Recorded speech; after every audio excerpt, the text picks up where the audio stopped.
Buenos días, bienvenidos y bienvenidas todos y todos a este nuevo encuentro en la otra mirada educativa. Hoy nuevamente contamos con Giorgio Torres Santomé, Ah, catedrático español, quien nos conversará el día de hoy respecto a las reformas educativas en España, a partir de la LONCE, de la Ley Wert y el estado actual de las reformas y su vinculación a las políticas neoliberales internacionales. Bienvenido, Giorgio. pues encantado de estar aquí otra vez. Giorgio, ¿qué fue la LONCE? ¿Qué significó la reforma de la LONCE impulsada por el ministro Wert? Bueno, ¿qué significa o no? ¿Qué significa? Porque ya está en vigor toda. O sea, fue entrando en vigor en varios plazos y este año ya entró por completo en todas las etapas del sistema educativo ya están gobernadas bajo esa ley.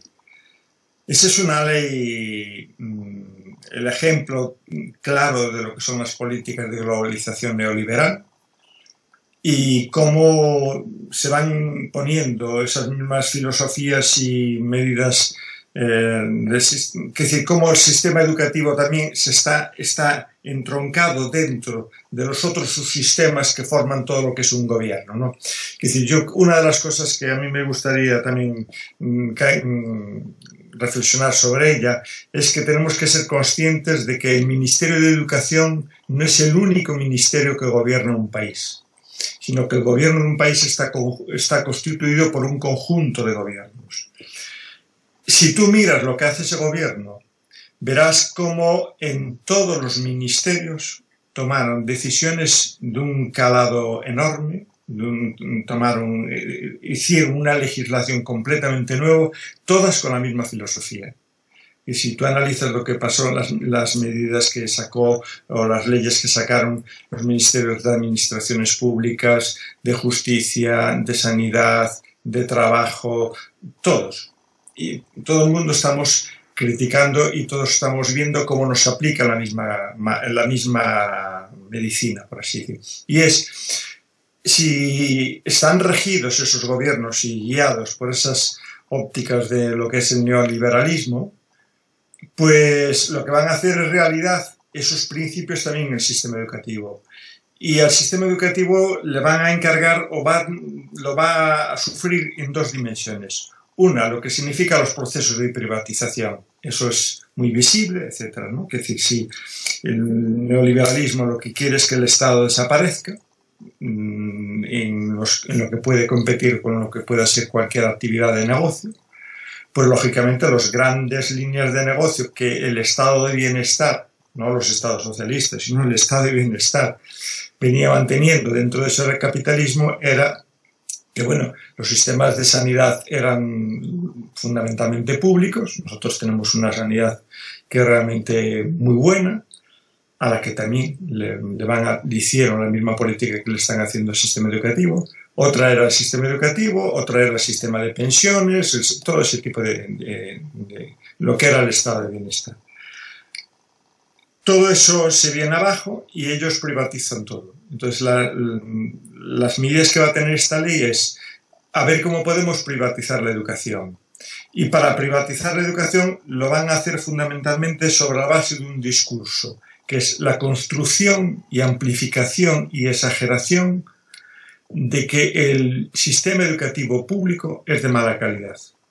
Entonces ahí es donde van a jugar con todas esas pruebas de comparativas internacionales, como puede ser PISA, PIRLS, TIMSS, todo ese tipo de pruebas que se aplican internacionalmente. Son como, diría Paul Virilio, bombas informacionales, ¿no? Lanzan esa información, tú piensas que PISA se hace público el resultado en todos los países del mundo y el mismo día y a la misma hora. Entonces es como una bomba donde nos dicen en todos los países que tenemos un sistema educativo horroroso. Y, por lo tanto, nos van a señalar lo que ellos consideran que es horroroso y, por lo tanto, lo que hay que reformar, según ellos, ¿no? Entonces, esa es una de las políticas claras. Construir el fracaso de ese sistema educativo público, decir que no tiene solución y que los mejores, donde hay menos fracaso de todo eso, es en la educación privada o en la educación concertada, porque además el problema es que también la educación privada está desapareciendo y convirtiéndose en privada, porque es una forma incluso también de ayudar a adelgazar lo que es lo público. Es decir, si lo público lo tenemos también que repartir entre aquellos que quieren una educación privada, adelgazamos el sistema educativo público, es decir, lo dejamos sin recursos para poder ofrecer esa educación de calidad, etc. Entonces, si te das cuenta, en todos los países lo que está creciendo no es la educación privada, sino la concertada. La concertada tiene dos características, son la propiedad del centro es privado, pero el dinero para mantener ese sistema educativo es público, ¿no? Que es una cosa curiosa. Luego les van a decir que no pueden discriminar, que tienen que de alguna forma seguir unas reglas determinadas que todos sabemos que no se cumplen. Pero, y que ahí hay más flexibilidad y sigue habiendo negocio. Ahí se hace mucho dinero público a través de muchos factores. Entonces, una es esa dimensión. Y la otra, por subrayar así también más fuertemente las repercusiones de esta ley, es que todo sistema educativo siempre estaba destinado a conformar un tipo de personalidad. Es decir, la sociedad industrial necesitaba educarnos como trabajadores y trabajadoras. Y era cuando analizábamos el currículum oculto de esa escuela y decíamos, es que ahí nos enseñan mucho a obedecer, a callar, a entrar en fila, a ser evaluado sin rechistar, ¿no? Claro, esas eran las destrezas, las competencias que te exigían el trabajo en una gran factoría donde había miles y miles de trabajadoras y de trabajadores. Entonces, había que disciplinar esos cuerpos y disciplinar esas mentes, ¿no? Y eso era. Cuando llegamos un poco a la democracia, pues había que educar una ciudadanía democrática. Y, por ejemplo, en España, en la medida que entramos en la democracia, empezaron rápidamente el sistema educativo a decir, tenemos que enseñarles a los estudiantes lo que es la democracia y a aprender a funcionar como personas demócratas. Y el sistema educativo se llenaba, por un lado, de asignaturas sobre valores sociales, éticos, ciudadanía y, sobre todo, se incidía en la necesidad de metodologías que enseñaran a trabajar en equipo, etcétera, etcétera. O sea, personas que somos interdependientes. Claro, ¿cuál es la filosofía? ¿Qué tipo de personalidad quiere construir esta nueva ley? Pues una diferente. Y es una ley que se acomode, que haga viable, perpetúe y garantice la sobrevivencia de ese neoliberalismo. Entonces, es un tipo de persona y con una mentalidad también acorde, que es una personalidad neoliberal, o sea, muy competitiva y que está todo santo día invirtiendo en todo hacia sí mismo. Es la persona que se vende a sí mismo, que continuamente está exigiendo papeles que digan, certifícame que estuve aquí, que estuve allá, para intercambiarlo en el mercado del trabajo. Como se suele decir, son los empresarios de sí mismos. Tú te conviertes en un autoempresario de ti mismo. Es una persona totalmente conservadora y eso explica, por ejemplo, cómo se puso obligatoria la religión como asignatura en todos los cursos del sistema educativo. Y es una asignatura de oferta obligatoria, pero que se oferta con otra para elegir otra. O sea, se elige entre dos. Una que se llama educación cívica y otra que se llama religión. Como religión la dan los curas y la controla la iglesia, etc. Esos son muy generosos dando notas. Y entonces, lógicamente, los estudiantes, aunque no practiquen o no quieran, o sean laicos o ateos o lo que sea, se matriculan ahí porque se aprueba con muy buena nota y hace media, para las medias, para las reválidas y para pasar de cursos, etc. Y son esa personalidad es de tipo, por un lado, neoliberal, por otro lado, es de tipo conservador y tiene otra dimensión, sobre todo en lo que llamamos así el primer mundo, que es la mentalidad de neocolonial. Es hacer a esas personas también neocoloniales, verse que lo que importa y lo único importante y lo que existe y aportó y la historia única que importa es lo que se llama los países colonizadores, lo que era el primer mundo, y por lo tanto, explicar que no tenemos dependencias de nada, ni con los demás lo único que hacemos es hacerles actos de caridad y de ayuda, pero no de colonización, de explotación y de todo ese tipo de dimensiones. Entonces, eso es una de las cuestiones muy claras y además eso se ve y se ve. Hay una cosa que a mí me espanta, que son, por ejemplo, muchas ONGs, ¿no?, que trabajan en temas de educación. Otra cosa son las que trabajan en cuestiones de salud, etcétera, que bueno, pueden tener otro rol. Pero a mí cuando me dicen que monten una ONG para ir a educar a Namibia o hacer planes educativos en cualquier país africano o latinoamericano, claro, uno se sorprende y dice, hombre, eso es lo que hacían los colonizadores, iban a llevarles allí su cultura y decirles que ellos no tenían cultura y había que educarlos, etcétera.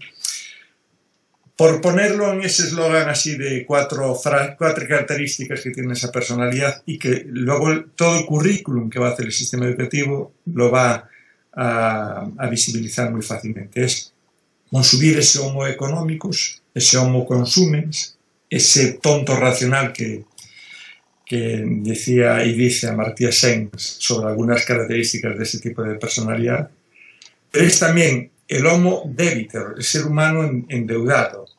Tú ten en cuenta que la Constitución española dicen que no se puede modificar porque requiere tantísimos acuerdos entre todos los partidos y que eso es imposible, pero de la noche a la mañana, en menos de 24 horas, cambiaron un artículo de la Constitución. Se pusieron de acuerdo el Partido Popular y el PSOE.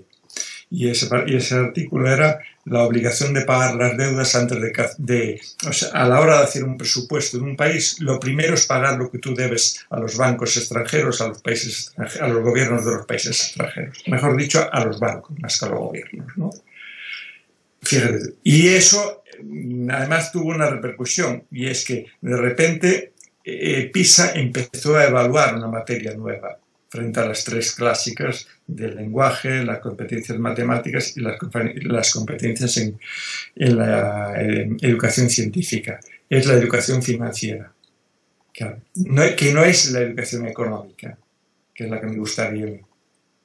Es la educación financiera, que es precisamente acostumbrarte a eso. O sea, tú no cuestionas la estructura económica de tu país, lo único que aprendes es cómo se piden préstamos, hasta dónde puedo endeudarme, cosas por el estilo. Y la otra tipo de personalidad que construye el sistema educativo es ese homo numéricos. Es el hombre que ya, que estamos en todo momento cuantificado. Yo te podría decir la cantidad de calificaciones que tengo dependiendo en qué, porque en publicaciones tengo no sé qué número de ranking, en los resultados no sé qué otro número de ranking y así todo, ¿no? Y los estudiantes todos todos acostumbrándonos a tener un número de algo que nos va jerarquizando. Ese homo numéricos, claro, lo bueno que tiene es que él es una especie, yo digo, de volver a una especie de sociedad neopanóptica. Con ese número tú te sabes y puedes exigir cosas para ti y puedes vigilar quien no teniendo menores puntuaciones te adelanta o es elegido para otra cosa, etc. Es una cosa auténticamente perversa. Y claro, son números y sistemas y modos de evaluación, porque esa es la cultura que estamos ahora teniendo, que nunca se cuestionan. O sea, tú no ves un debate sobre la racionalidad de eso, cómo se está midiendo eso, si el tipo de pruebas con las que se mide son realmente relevantes y significativas, o de eso nada. O sea, empezamos el siglo XX, allá en 1910, con los test de inteligencia, pero a mediados de siglo ya lo pusimos en cuestión, descubrimos lo erróneo de la fórmula, de las maneras de medir y de cuantificar aquellos tipos de dimensiones cognitivas de nuestra inteligencia, o sea, de aquellas dimensiones de nuestra inteligencia. De repente, incluso empezamos a hablar aquello de los paradigmas cualitativos, de las metodologías cualitativas, y ahora volvimos otra vez al positivismo más duro y rancio para el mundo de las ciencias sociales. No sé, si quieres, para no soltarte una conferencia que sea una entrevista. Perfecto. Nos conversaste sobre el marco teórico general de la LOMCE. Sí, eso son como las filosofías que tiene debajo. Y luego las diferentes medidas van haciendo viable eso. y cuáles fueron las medidas más punitivas, Claro, más de carácter neoliberal que implicó esta LONCE. claro, la primera de todo esto, el discurso de la privatización se apoya en otro discurso sobre la libertad de elección. Entonces, claro, que es un discurso que es muy vendible pues a muchas a las personas que tienen menos formación en ese tipo y que reflexionaron menos sobre eso, porque claro, a ti te dicen, tú puedes elegir el centro que quieras, y tú dices, fenomenal, como quien entra a un supermercado y puede elegir.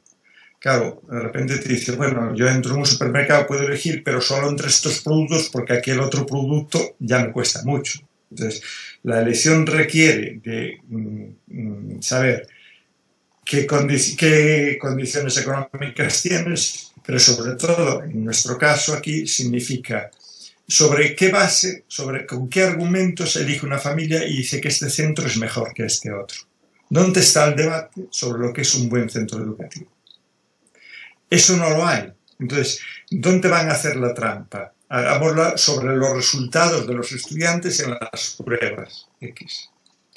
Con lo cual, claro, yo siempre digo que esta forma de evaluación nos está metiendo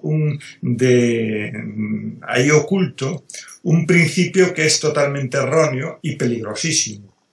Es que ya vivimos en una sociedad de igualdad de oportunidades y por lo tanto las diferencias individuales se basan solamente en el esfuerzo. Si tú te das cuenta, en este momento el único argumento que están diciendo para explicar, por ejemplo, el fracaso escolar o cualquier otro tipo de dimensión es que los estudiantes no se esfuerzan. Se omiten las condiciones de vida en las que vive ese estudiante, sus familias, sus recursos, su experiencia vital, el entorno cultural en el que está viviendo, el barrio en el que vive o la ciudad o todo eso se omite. Y ya parece que ahí ya hay igualdad de oportunidades, por lo tanto, pues lógicamente en una sociedad que existiese plena igualdad de oportunidades, pues las diferencias individuales a mí se me ocurre que solo tienen dos explicaciones, o genéticas, pero fíjate, hasta la manipulación genética seguro que ya lo resolvía, y la otra es el esfuerzo personal. Entonces, fíjate qué peligrosa es ese tipo de filosofía. Entonces, la privatización se va haciendo, diciéndole a las familias que elijan. Y las familias, lógicamente, van a elegir porque les están diciendo que en los colegios privados o en tal sitio sacan estos estudiantes tales calificaciones. Y eso lo echan, de alguna forma, publicitariamente, lo venden como que ese colegio es mejor que el otro. Claro, eso lleva a una perversión enorme. Fíjate, PISA, que es una prueba que ponemos muchísimas personas en cuestión, te dice incluso PISA que cuando tomamos en consideración el contexto sociocultural, el capital cultural de las familias, de los chicos y chicas que escolariza cada centro, no hay ningún estudio, ni un solo estudio, que diga que el colegio privado es mejor que el colegio público. Ninguno. Cuando se toman en consideración esas dimensiones de clase social o de raza, todo ese tipo de discapacidades, etc. Entonces, eso es lo peligroso. Claro, tú piensas que mi país es el segundo país de Europa, después de Bélgica, es el primero, el segundo somos nosotros, en cuanto al crecimiento de los colegios privados y concertados. O sea, es una cosa que es inaudita, porque en ningún otro, los demás países son todavía mucho más lentos. O sea, en Alemania no entienden que tenga que en la escolaridad obligatoria existir un colegio privado, ¿no? Ellos saben que eso se puede hacer en la pública, todo ese tipo de dimensiones. Y así, Finlandia debe tener el 1% de colegios privados. Nosotros tenemos escolarizados entre un 35 y un 40% ya en este momento en los centros privados concertados. Pero cuidado, que esa cifra es también engañosa, porque dice, bueno, 30 aún queda un 70%, un 70 y pico por ciento que está en la pública. Digo ya, pero esto es como la media, cuando dicen la media de riqueza de un país y juntan el capital de Amancio Ortega con el mío, yo salgo multimillonario, ¿no? Lógicamente, si esa es la media. Pero, claro, si tú vas mirando las medias y vas mirando por territorios, tú te encontrarás que quien hace que el número no sea tan visible y que no se demuestre el progreso tan enorme, tan descarado, el crecimiento tan brutal que tiene la enseñanza privada y concertada, es que las comunidades más pobres tienen menos colegios privados. Pero sobre todo, ¿quién no tiene colegios privados? Los núcleos rurales y los barrios más marginales. Si tú miras lo que son las ciudades, el centro, donde viven las clases medias, no te digo ya nada, las clases altas, ahí la inmensa mayoría ya va a colegios privados y concertados. Entonces, claro, eso genera otro problema, y es que si los que tienen poder vemos todos que mandan a sus hijos y hijas a los colegios privados y concertados, yo, que no tengo poder, pues intentaré también a ver cómo lo puede meter ahí, porque ahí es donde va la gente que merece la pena. Los otros se convierten cada vez en centros guetos, donde están los grupos sociales más desfavorecidos y todos juntos. Entonces, claro, eso tiene un peligro enorme, porque el peligro para mí más fundamental es que yo siempre suelo decir así: si te educan por separado, vas a vivir por separado.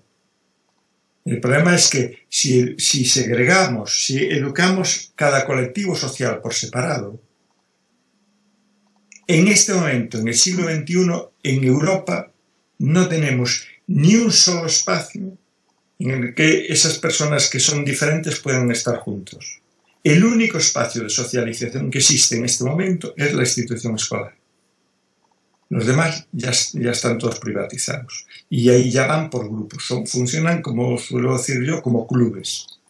Si tú eres aficionado a esto y te gusta esto, vas aquí. Si te gusta al otro, vas allí. Pero ya no hay un sitio donde nos enseñen a vivir juntos las personas que somos diferentes en sexo, sexualidades, religiones, clases sociales, de todo tipo, inteligencias, etcétera, etcétera. Y entonces, claro, ese para mí es el mayor peligro. Y ya te digo, el avance de la privatización es auténticamente escandaloso, y además es una privatización que es religiosa, porque ten en cuenta que la inmensa mayoría de los centros privados y concertados están en manos de la Iglesia Católica. Y claro, esos tienen un ideario, es decir, la finalidad de esos centros es, unos, hacer negocio, pero otros también hacer negocio económico, y otros además y prioritariamente hacer el negocio simbólico. Claro, el aprendizaje del laicismo y el trabajo del laicismo solo se puede hacer en una institución pública, no en una institución privada, ¿no? O es muy difícil en una institución privada, podría existir alguno, pero es muy difícil. Si tú planteas el plan de la formación docente, sí. ¿qué estaría contemplando la LONCE? Porque nos hablas de todo el proceso general del sistema escuela. Ahora, Sí. en el plan de la formación docente, la LONCE contempló cambios sustantivos. No se metió en eso, pero se mete de alguna forma, de una forma indirecta, pero se mete. Quiero decir, ¿qué va a hacer en el currículum, por ejemplo, para formar ese homo numericus, consumens, debitor y económicos? Para formar esa personalidad neoliberal, conservadora y colonialista. Pues lo que va a hacer es primar solo aquellas materias que puedan incidir en eso, o que no puedan, que de alguna forma te desocialicen. Entonces, ¿y eso cómo se hace? Pues, entre otras cosas, poniendo obligatorias reválidas y exámenes externos. El Estado en mi país les pasa a todos los niños al finalizar tercero de educación primaria, o sea, con 8 años, una prueba para ver qué están aprendiendo en las escuelas. Pero ¿esa prueba de qué es? De expresión, de comprensión oral y escrita y cálculo, solo. Ya te le está diciendo al profesorado, mire, lo importante son estas dos materias: expresión oral, escrita y cálculo. En sexto de primaria, o sea, al finalizar la educación primaria con 12 años, les vuelven a aplicar otra prueba externa, que la controla el ministerio, exclusivamente el ministerio. ¿Qué mide? ¿Qué van a evaluar? Comunicación lingüística, matemáticas, ciencia y tecnología. Si tú haces un listado de qué materias nadie evalúa, y qué es lo que llamamos la educación integral, es decir, si tú dices, ¿qué es la educación integral? Y por lo tanto, ¿qué dimensiones hay que educar? Tú estás viendo en todo momento que las ciencias sociales, las ciencias humanas, el mundo, todas las artes, no le preocupa a nadie. No hay ni una sola materia que sea obligatoria que alguien le evalúe externamente. Y por lo tanto le diga a los centros, cuidado que esto es importante. Es decir, si a mí me evalúan o me miden externamente solo esas dimensiones, como esas dimensiones además el Estado dice que hay que hacerlas públicas, pues lo que vamos a hacer todos es más horas de matemáticas y más horas de ciencia y más horas de lenguaje, y las demás menos, ¿no? Y luego eso tienes por un lado. Luego tienes las reválidas al finalizar la educación obligatoria, pero luego tienes PISA. PISA, con los 15 años te mide estas 3 dimensiones más una cuarta, que es la educación financiera. Pero PIRLS, que es otra prueba internacional que se pasa en cuarto de primaria, mide la lectura. Y TIMSS mide las matemáticas, también en cuarto de primaria, eso con 9 años, ¿no? Entonces, claro, ¿qué te está haciendo? El mundo, todas las ciencias sociales, de las humanidades y de las artes, está pasando a ser secundario. Y esas son las materias que te descentran. Es decir, en el sentido de que te enseñan a ponerte en el punto de vista de otra persona. Es decir, el mundo de la literatura es el mundo donde aprendemos a soñar, a imaginar, a entender a esa otra persona, porque te pones en el punto de vista del otro. Entonces, claro, tú lees una buena novela y te emocionas. Y ves y percibes que hay otras personas que viven de otra forma y tú no te podías imaginar que esa persona podría estar sintiendo eso. Es decir, son las materias que nos enseñan a ponernos en el punto de vista de otra persona, a sentir a lo que es la simpatía, ¿no?, con otra persona y todo eso. El mundo de las ciencias sociales le pasa lo mismo. Es lo que te está narrando un poco los grandes logros que hizo la humanidad, pero sobre todo cómo los hizo. No quién los hizo, que es lo que nos contaban las historias de los reyes, no, es que hacía la gente, cómo se producían esos cambios, a través de qué dinámicas. Es en el que aprendemos cómo funcionan las sociedades, cómo las sociedades fueron progresando y fueron resolviendo problemas, fueron enfrentándose a toda clase de explotaciones a las que fuimos siempre todos los pueblos sometidos, ¿no?, sobre todo las clases más populares, etc., ¿no? Y el mundo de las artes es el mismo, es el que te enseña a mirar y que te va a desarrollar todo el mundo de la creatividad y todo ese tipo de situaciones. Claro, si yo solo desarrollo esa personalidad para el mundo de las ciencias experimentales y el mundo de las matemáticas, pues lo que estaré haciendo es, claro, ayudando a desarrollar esos campos. Y esos campos son los campos en los que, dependiendo qué tipo de personalidad sean especialistas en esas áreas, podemos hacer que esas personas su conocimiento lo pongan al servicio de la humanidad y sobre todo de los más desfavorecidos, o se dediquen a los grandes negocios que necesita en este momento la burguesía más dura, que son todos los negocios que tienen que ver con la vida, con el desarrollo de las ciencias que tienen que ver con la vida, las biotecnologías, las ingenierías de la vida, las ingenierías de vigilancia de la guerra, etcétera, todo eso. Ahí son los grandes negocios donde está. En este momento, pues lo estamos viendo, el debate que hay sobre las grandes industrias farmacéuticas, las patentes y cómo hay medicamentos que hoy curan cantidad de cosas, pero que solo ciertas personas pueden acceder a ellas porque son muy costosas, todo ese tipo de cuestiones. Entonces, claro, la formación integral que dijimos, que esas personas tienen que tener una buena base científica, una buena base humanística y una buena base tecnológica, etc., significa que esa persona lo que hace en su vida está pensando en los demás y piensa en los demás. Porque las ciencias sociales lo que le van a hacer ver es la perversidad de un tipo de medicina cuando se aplica de una forma determinada, o la perversidad de desarrollar determinadas líneas de investigación que solo favorecen a un grupito muy reducido de la población que tiene problemas de obesidad, cuando la mayoría tienen todo el otro problema, el del hambre, por ejemplo. Entonces, claro, esa es la cuestión de ese tipo de personalidad. Y encima, si te cercenan los contenidos de esas áreas de conocimiento, pasan a ser los menos importantes, y encima te escolarizan con tus iguales, a ti te desaparece de la mente cantidad de gente. Pero no solo te desaparece, sino porque ojalá desapareciera, porque en el momento que aparecieran tendrías la curiosidad de saber quiénes son. No, al revés, te van a meter los mitos de que los otros son culpables de lo que les acontezca, que ya vivimos en una sociedad que hay igualdad de oportunidades y por lo tanto que si hay personas pobres o lo que sea, pues es culpa de ellos, tú no tienes la culpa de nada, ¿no?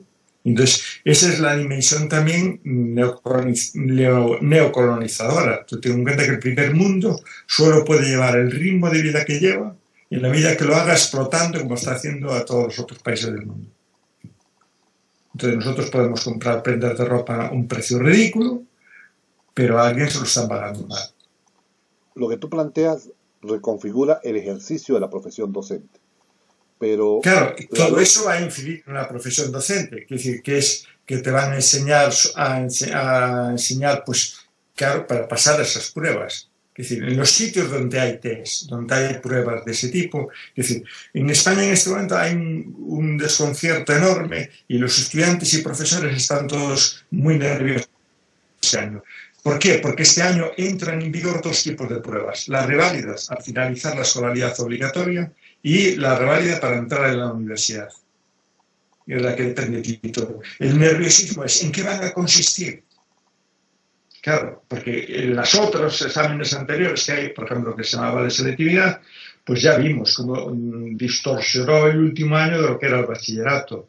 Que si en el segundo año de bachillerato yo tengo que hacer al final una prueba para entrar en la universidad, ¿en qué consiste ese año?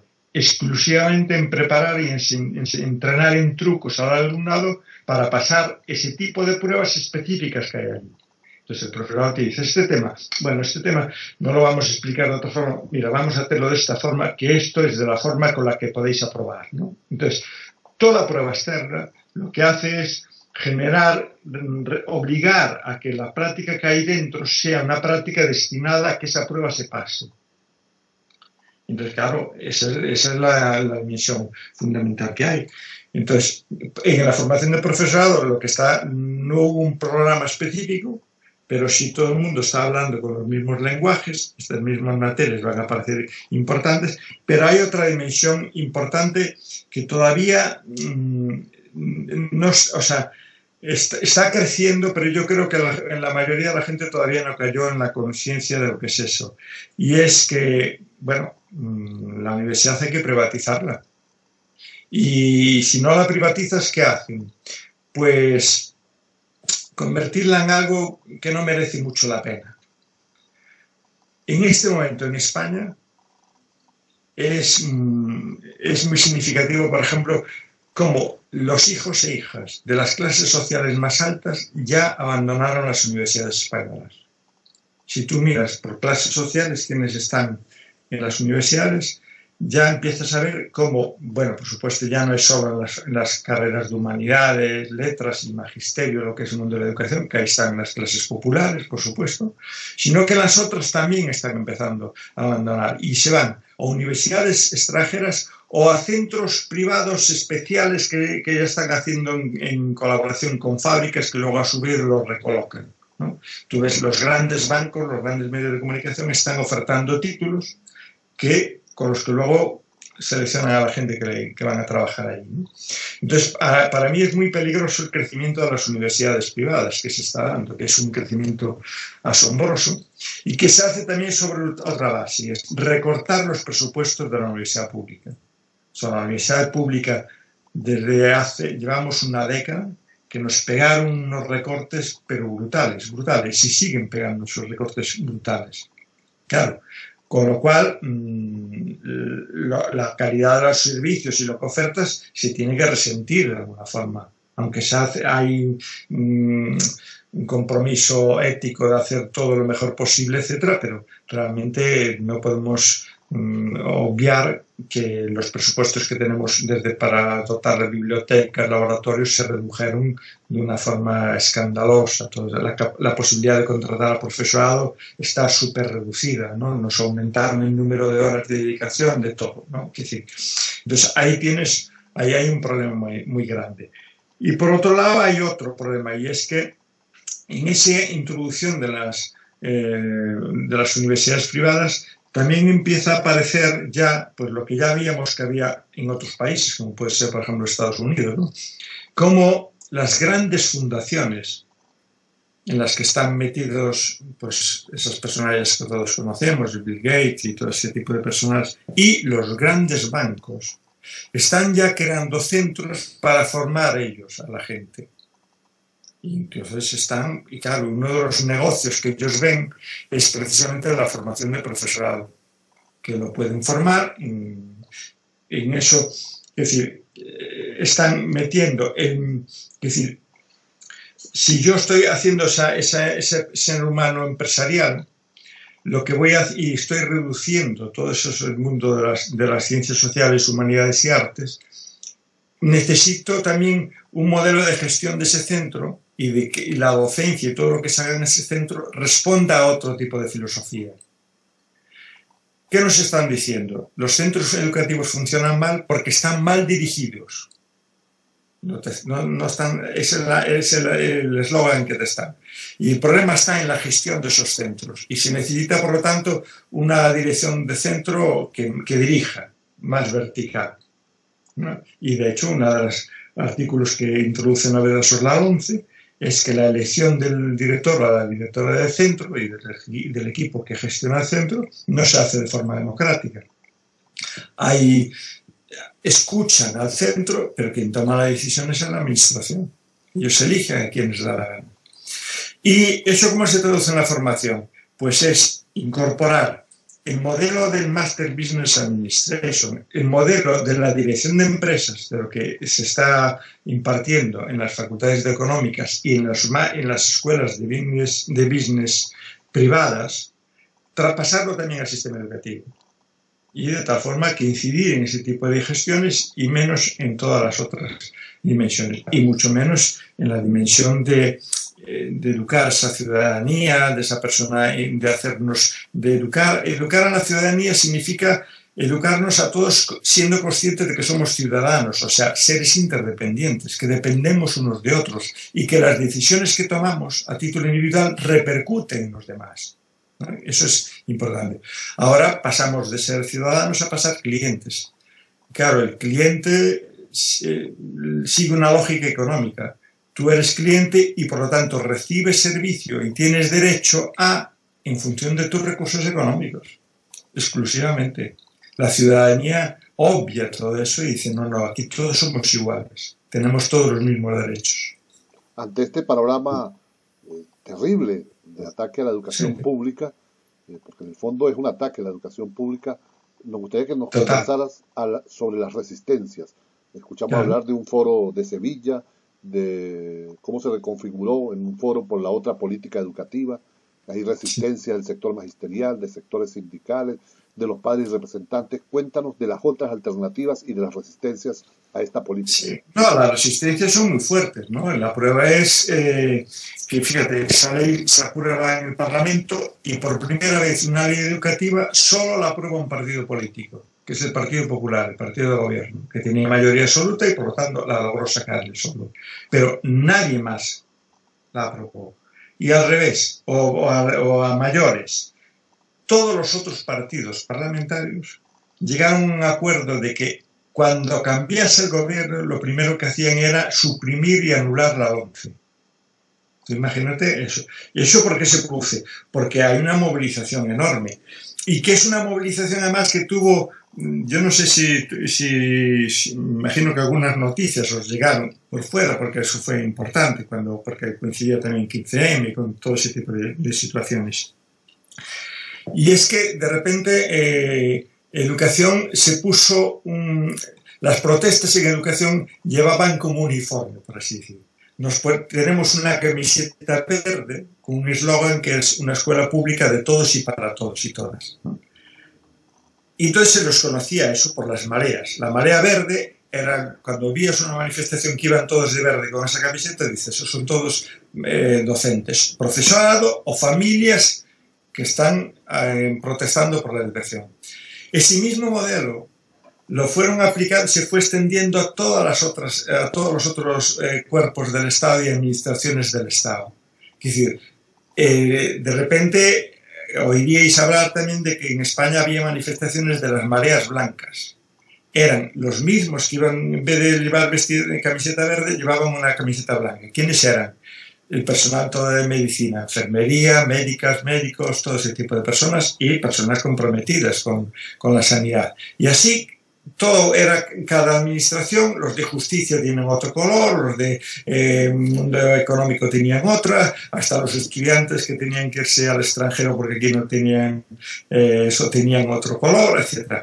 Entonces fuimos viendo eso, de cómo el ataque a esto no era solo la educación, sino que era todo un nuevo modelo, una nueva filosofía que se estaba implantando y nos estaba afectando a todos. Es decir, bueno, eso es solo para los de educación o para las familias que tienen niños o niñas en edad escolar. No, no, no. Tú, ¿qué eres? ¿Paciente de enfermero? Bueno, de la sanidad. La sanidad está teniendo el mismo proceso. Los profesionales de la medicina están teniendo los mismos ataques y el mismo endurecimiento de las posiciones que tiene el profesorado. Los de la justicia, lo mismo. Así todos los campos fueron. Los servicios sociales se destrozaron, ya, bueno, se eliminaron por completo, etc. Y todo el dinero fue para recuperar los bancos, etc. Y cosas por el estilo, ¿no? Entonces, claro, la cuestión fundamental es eso. Esa resistencia luego se fueron plasmando. Y en educación, lo que fuimos haciendo en los diversos, todos los sindicatos, los partidos políticos, diversos colectivos, fue como diciendo, como ya tenemos claro que hay que derrotar esta ley, es argumentar y dar razones de dónde están las perversidades de esta ley, por un lado, y por otro lado generar una alternativa. Y por ejemplo, yo pertenezco a un colectivo que se llama el Foro de Sevilla, que en su momento, que son un grupo de profesionales, de personas que estamos así, pues siempre reflexionando públicamente sobre el mundo de la educación, y que de todas las partes del Estado español, y que nos reunimos, en este caso fue en Sevilla, para analizar cómo se podía hacer frente a todo esto, ¿no? Y de alguna forma construir argumentos más sólidos para convencer a la ciudadanía de la perversidad de este tipo de leyes, ¿no? Ahí se hicieron una serie de documentos y a partir de ahí se fue extendiendo la negociación e implicando a todos los colectivos habidos y por haber. Y se formó un movimiento que se llama Por Otra Política Educativa, y tenemos un portal que todo el mundo lo puede ver, que se llama porotrapoliticaeducativa.org, por otra política educativa todo junto, .org. Si la gente entra ahí ve todos los documentos base, documentos alternativos que se fueron haciendo, las propuestas de cómo tiene que hacerse otra ley, las propuestas incluso ahora para frenar esto, que es lo más urgente, por dónde hay que empezar, todo ese tipo de cuestiones, ¿no? Entonces, lo bueno de eso fue un debate donde entraron ahí, pues, yo creo que yo no conozco ningún sindicato, por ejemplo, en este momento que no firmase eso, que no participe. No es firmar, sino que entró en el debate, porque ese documento fue un documento muy costoso de negociar, porque cuando tú negocias con toda la gente, pues esto dice, esto hay que matizarlo aquí, esto así. Entonces, eso fue un proceso, y es un proceso muy largo, que nos llevó así 2 años de mucha intensidad, ¿no? Y en este momento ahora, ese documento base lo firmamos todas esas personas que están ahí metidas, sobre todo organizaciones, porque lo importante son las organizaciones que lo firmaron, que son todas, y las más progresistas, claro, me imagino que la FAES no lo va a firmar, ¿no? FAES es la fundación que preside José María Aznar, ¿no? Pero todo lo demás sí, ¿no? Entonces, bueno, yo creo que esa dinámica fue muy importante. Y el fenómeno de las mareas, ya digo, en este país, si tú conoces una persona, y en este país a una persona le hablas de lo que son las mareas verdes y te dice que no sabe lo que son, duda de que esa persona viviese en este país. Sí. Bueno, ya para ir cerrando esta entrevista, nos gustaría que le dirigieras un mensaje a los maestros, a las maestras, a los profesores que en distintos países están enfrentando la agenda neoliberal en la educación pública, que están resistiendo en defensa de la educación pública. Pues yo creo que es es un aprendizaje que yo creo que ya todo el mundo, el que más y el que menos, ya va siendo consciente de eso.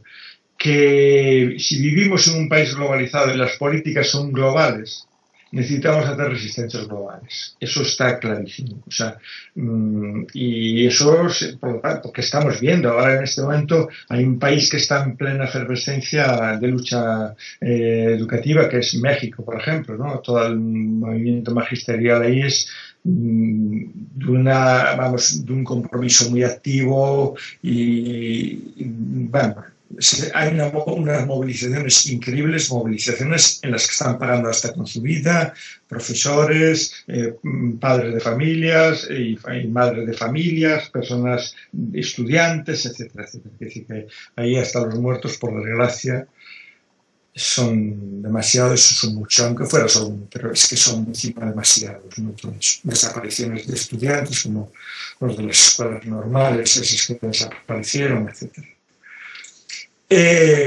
Y lo que estamos viendo es que esas mismas luchas que están allí, cuando las miras en España, o yo en España se lo explico a alguien, porque es un país que visito con alguna frecuencia en México, dicen, no sé qué está pasando lo mismo que aquí. Digo, claro, es que tenemos el mismo Ministerio del Planeta Tierra de Educación, que es la OCDE, entonces ya está. Entonces, lógicamente, los gobiernos, en la medida que sean de carácter conservador o neoliberal, se convierten en auténticos títeres. Estos son los que les hacen los programas y tú, el gobierno de turno, da la cara. Pero el programa, lógicamente, se lo hacen estas grandes organizaciones. O está detrás, son estas grandes organizaciones lo que las guían. Y la prueba es, tú miras en Estados Unidos o cualquier país, incluso más o menos distante o lo que sea, y estás viendo las mismas dinámicas. Las políticas son las mismas. Y la resistencia está haciendo lo mismo, pues hay internacionalidad de la educación, portales cada vez más mundialistas, como puede ser Otras Voces por la Educación.org, etc. Es decir, cada vez es mayor el número de espacios y de instituciones y de organizaciones que montamos y que los montamos ya con ese carácter internacionalista, pues como fue siempre la izquierda, que yo soy internacionalista, hasta que creímos que la defensa mejor era cada uno fuera los suyos, pues. Y ahí fue cuando empezaron las grandes derrotas de la izquierda, ¿no? Entonces, no podemos olvidar el internacionalismo, ¿no? Y en este caso, pues es mucho más claro, porque si me dijeras es que la peculiaridad de la reforma en este país es distinta de los otros, no, de broma. Puede cambiar alguna condición, pero las medidas y las filosofías de fondo, lo que se busca, que es privatizar ese sistema, por un lado, y formar ese nuevo tipo de ciudadanía, esa es la misma en todos los sitios. Y la prueba es, como PISA, pues ahora dentro de unos meses saldrán los últimos resultados de PISA y nos volverán a decir lo mismo, pero solo en estas materias. En ciencias sociales, en artes y todo eso, nadie te va a decir si tienes una buena formación, o en filosofía, nada. Esas dimensiones no te las van a evaluar nunca, ¿no? Bueno, entonces, claro, eso es peligroso, porque eso es generar una especie de amnesia, y en el fondo es generar la amnesia histórica, es llegar a aquello que decía Fukuyama del fin de la historia.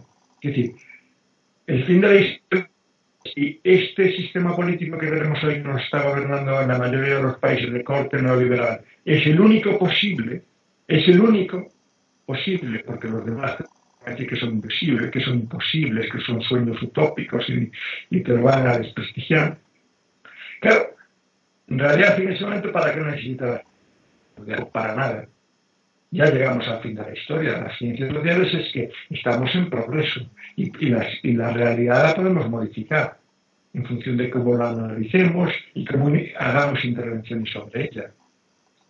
Pero si nos convencen de que esto es lo que hay, que no hay otra salida y que lo único importante y que lo único tal es lo que diga la OCDE, pues eso es el fin de la historia. Por lo tanto, efectivamente, pues vamos al mundo de los negocios, que es para hacer en este mundo, en esta etapa final de la historia en la que estamos. Claro, eso para los que están bien, los grandes ricos del mundo, pues fenomenal. Pero para los demás, que desgracia, ¿no? Por lo tanto, ahí vemos cómo nos están engañando, ¿no? Pero de fondo es eso, es construir la amnesia histórica, quitarnos toda la historia de todas las luchas, que eso ya lo intentaron, ¿no? Que en todos los países siempre las historias las narraban los vencedores. Solo en las últimas décadas empezó a haber resistencias y cada vez más poderosas de decir, cuidado, que aquí faltamos muchísima gente en esta historia. Conversamos hoy desde España con Jurjo Torres Santomé. Giorgio, como le decimos cariñosamente, es uno de los académicos que más ha escrito y reflexionado en los últimos tiempos sobre el impacto de las reformas neoliberales en nuestros sistemas educativos. Gracias, Giorgio, por tus comentarios, por tus aportes a la otra mirada educativa. Nada, gracias a ti, un placer enorme. Una de las cosas que a mí me gustaría también reflexionar sobre ella es que tenemos que ser conscientes de que el Ministerio de Educación no es el único ministerio que gobierna un país, sino que el gobierno de un país está constituido por un conjunto de gobiernos. Si tú miras lo que hace ese gobierno, verás cómo en todos los ministerios tomaron decisiones de un calado enorme, hicieron una legislación completamente nueva, todas con la misma filosofía. Y si tú analizas lo que pasó, las medidas que sacó o las leyes que sacaron los ministerios de administraciones públicas, de justicia, de sanidad, de trabajo, todos. Y todo el mundo estamos criticando y todos estamos viendo cómo nos aplica la misma medicina, por así decirlo. Y si están regidos esos gobiernos y guiados por esas ópticas de lo que es el neoliberalismo, pues lo que van a hacer en realidad esos principios también en el sistema educativo.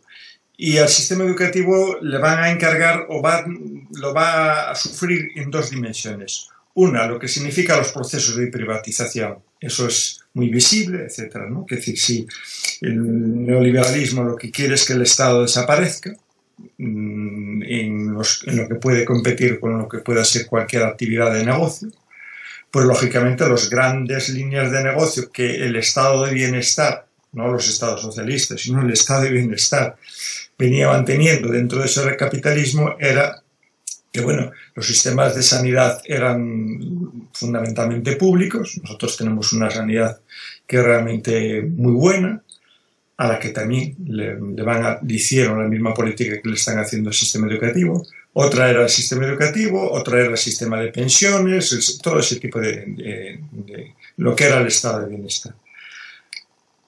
Todo eso se viene abajo y ellos privatizan todo. Entonces, las medidas que va a tener esta ley es a ver cómo podemos privatizar la educación. Y para privatizar la educación lo van a hacer fundamentalmente sobre la base de un discurso, que es la construcción y amplificación y exageración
Buenos días, bienvenidos y bienvenidas todos y todos a este nuevo encuentro en la otra mirada educativa.